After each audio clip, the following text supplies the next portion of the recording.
Let's get more now on our top story. Israeli Prime Minister Benjamin Netanyahu has campaigned for more than a decade about the dangers of a nuclear-armed Iran.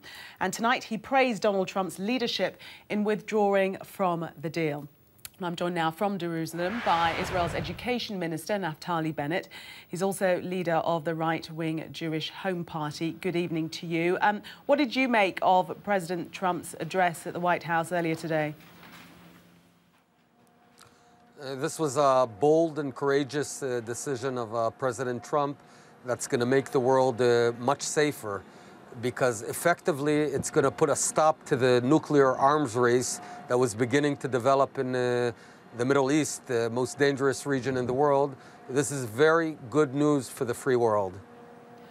What would you say to those that, I mean, you describe it as a courageous and bold movement on the part of the president. What would you say to those who say that this is really extremely bellicose and is leading us nowhere but to war? Absolutely disagree. It's quite the contrary. The current deal allowed Iran to develop advanced centrifuges, not to use it, but to develop very advanced centrifuges. Allowed Iran to develop the missiles to carry nuclear weapons, allowed Iran to export terror, and allowed Iran billions of dollars to strengthen all of these terrible activities. It was such a bad deal that inevitably it was leading us towards Iran with a nuclear arsenal. This move, to get coupled with crippling sanctions, will force Iran to a very clear decision. Do they want to continue their adventures on a nuclear path, or do they want a good future for their children? Now it's up to Iran to make the decision. Do they want to waste the resources of their future or build their country? Doesn't this withdrawal from the deal, though, put Israel in a more precarious position? It leaves you more exposed, doesn't it? Actually, it does not. Iran, in any case, has been trying to create military bases on our border in the Golan Heights, which is yet another military adventure of theirs. 1,600 kilometers from Iran, they found a reason to start developing threatening weapons. We're not going to allow that to happen. The deal, in fact, weakens Iran because it hurts their economy, and then they have to focus inward domestically instead of continuing these adventures. The Iranian public does not like all of what the regime is doing. They're fed up with Iran in Yemen, Iran in Saudi Arabia, Iran in Iraq, Iran in Syria. They are telling their leaders, stop all of this, start focusing on our lives, on our education, on our jobs. And I think it's going to force Iran's leadership to do the right thing. Tougher economic sanctions, as President Trump is intimating that he would like to put in extremely tough economic sanctions, not just on Iran, but for those that would support them. That's going to back Iran into a corner. When an animal is wounded and it's backed into a corner, it tends to strike out.